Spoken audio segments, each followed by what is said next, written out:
مفيش أصعب من إحساس آخر الشهر لما تبصي في الشنطة أو المحفظة تلاقيها فاضية، وتبصي على التلاجة تلاقي اللي باقي ما يكفيش يومين. بس هقولك النهاردة ازاي أنا مشيت بيتي من غير مصرف ولا جنيه. عاوزة تعرفي ازاي؟ تعالي هقولك ازاي. لو أول مرة بتشوفيني فأنا أمنية علي ودي قناتي. ما تنسيش اللايك والشير والاشتراك في القناة وتفعلي الجرس على الكل عشان يوصلك كل جديد. واللايك لأن اللايك ده اللي بيرفع الفيديو ويخليه يوصل لأكبر عدد من الناس عشان الكل يستفيد. يلا بينا نبدأ. لكل واحدة حاسة انها في زنقة اخر الشهر ومفيش فلوس، هقولك بالتفصيل ازاي مشيت بيتي من غير ما اشتري اي حاجة، باكلات اقتصادية غير مكلفة وتنظيم ذكي من قلب مطبخي. لو نفسك تتعلمي التوفير الحقيقي وتعدي الايام الصعبة يبقى الفيديو ده ليكي. مهم جدا لكل واحدة تحس ان الفلوس بتخلص بسرعة وبتتزنق اخر الشهر. انا شخصيا مريت بده وقررت اشارككم التجربة. اول حاجة عملتها فتحت التلاجة وشفت ايه اللي باقي فيها، وشفت المطبخ ايه اللي باقي فيه. لقيت حاجات بسيطة، لقيت بطاطس، بيض، عدس، مكرونة، شوية رز، شوية بصل. فقعدت اكتب ورقة وعملت منيو بالاكلات اللي ممكن تتعمل بالحاجات دي. يعني مثلا ممكن اعمل يوم بطاطس محمرة مع كاتشب وعيش، لو في شوية دقيق هعملهم كريب، يبقى كريب وبطاطس محمرة أكلة حلوة جدا. يوم تاني عملت عجة وكان ممكن أعمل شكشوكة بالبيض اللي عندي. يوم تالت عملت كشري أصفر وحمرت جنبيه بطاطساية. يوم كمان عملت عدس بجبة بعيش. يوم تاني عملت مكرونة حمرتها في السمنة، وعندي شوية شوربة شربتها من الشوربة وكانت خطيرة، كانت يعني مش محتاجة حاجة جنبها. في يوم عملت شوربة عدس مع عيش ناشف، واعتمدت بقى في العيش على عيش التموين، عيش البطاقة، لأنه بيشبع وبيوفر ومتوفر. لو مش عندك عيش البطاقة، انتي أول ما تقبضي هاتي، مش هقولك هاتي كمية، هاتي ما يكفيكي مثلا أسبوع وشيليه. قبل الأسبوع ما يخلص اعملي كيس للطوارئ. حتى لو عندك عيش بطاقة اعملي كيس للطوارئ.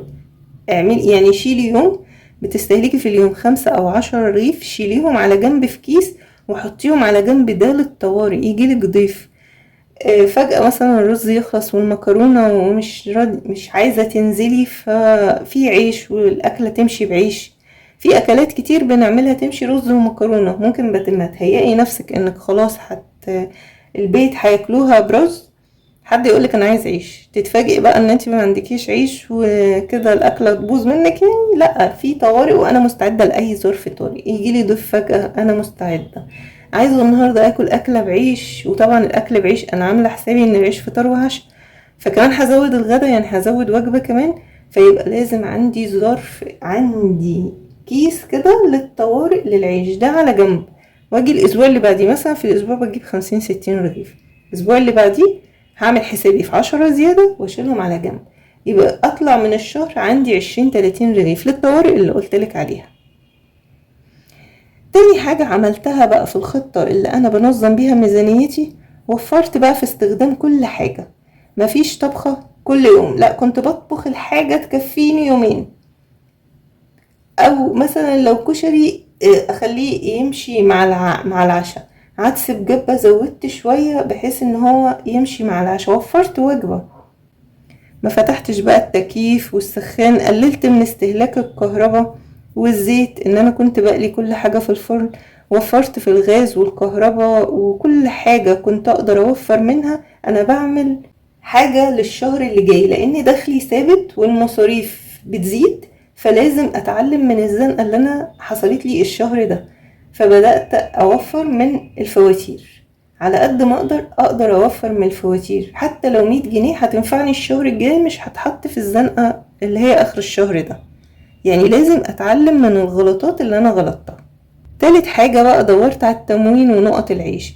استخدمت بطاقة التموين بالكامل، جبت منها طبعا الزيت والسكر والمكرونة، ولو في صلصة ساعات بجيب بقى الدقيق حلو قوي انا بحبه.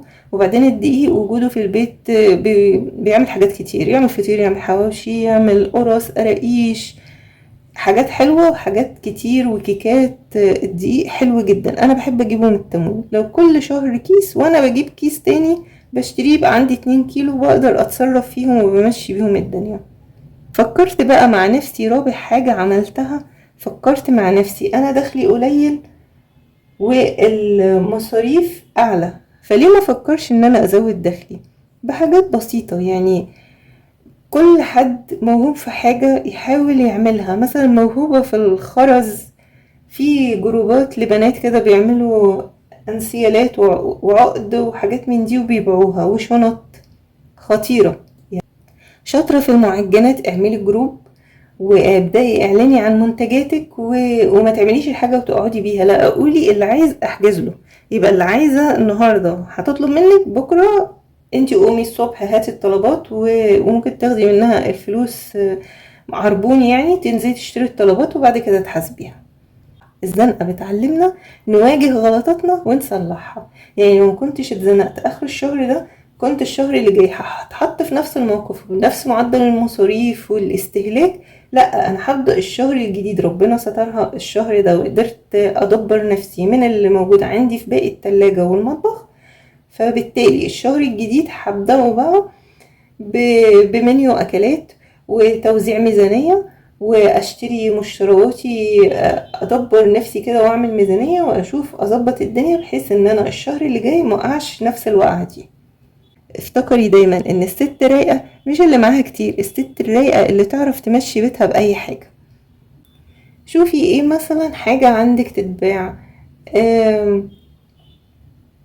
لو عندك مثلا كتب قديمة، لو عندك الحاجات البلاستيك ممكن تتباع بتجيب فلوس برضو. لو انت بقى محتاجة سيولة، شوفي ايه الحاجة اللي انت ممكن تستغني عنها. الازايز البلاستيك، الحاجات المعدن، الكنزات والحاجات اللي زي دي بتتباع، ممكن تبيعيها وتجيبي حاجة. يعني لو انت محتاجة الفلوس واللي عندك في الخزين البيت ما يكفيش السبع ايام. لو الدنيا ضاقت معاكي اكتر، مش بقولك ادخلي دايرة السلف، اوعي تدخلي دايرة السلف. لو جت على يوم او اتنين يعني وجنبك سوبر ماركت عارفاه، اسحبي منه في حدود ما تعديش يعني اليوم او الاتنين. يعني مش عشان هو هيسمح لك تاخدي من غير حساب انك تفتحيها قوي، واول ما تقبضي سديه. مش بقولك يعني دي لو ضاقت بيكي قوي تاخدي من مامتك تاخدي من اختك، واول ما تقبضي سديه. وما تسمحيش لنفسك انك تدخلي دايرة السلف. الموقف ده حصل عشان تتعلمي منه، ومش بقولك ادخلي دايرة السلف، انا بكررها كتير، دايرة السلف دي صعبة جدا، ولو دخلتيها مش هتعرفي تطلعي منها. لازم تعودي نفسك ان دخلك ولنفرض 3000 جنيه، يبقى اليوم 100 جنيه، يعني 100 جنيه خلاص. انا هرتب نفسي لو باخد مصروفي باليوم او باخد مصروفي بالشهر، هرتب نفسي ان هو يكفيني. ولازم اوفر من كل حاجة، اوفر من فواتير، اوفر الحاجة اللي تتباع واقدر اجيب منها فلوس، ماشي. اعمل مشروع بقى صغير، لازم واقفة مع نفسي واحاول احسن من دخلي. لو انا مؤهلي ينفع ادي دروس، فرصة حلوة قوي الايام دي بداية الدروس. اعملي جروب واعلني عن نفسك لو انتي مؤهلك تربوي وتقدري تدي دروس. لو مجموعتين مش هياخدوا منك وقت ساعتين 3، مش هياخدوا منك وقت، بس هيبقى دخل ليكي، وفي نفس الوقت هتمارسي مهنتك وانتي في البيت. يعني حاجة حلوة جدا وهتزودي دخلك.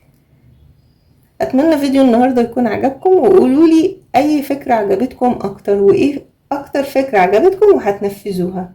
ما تنسوش اللايك والشير والاشتراك في القناة، وتفعلوا الجرس على الكل عشان يوصلكم كل جديد. مع السلامة.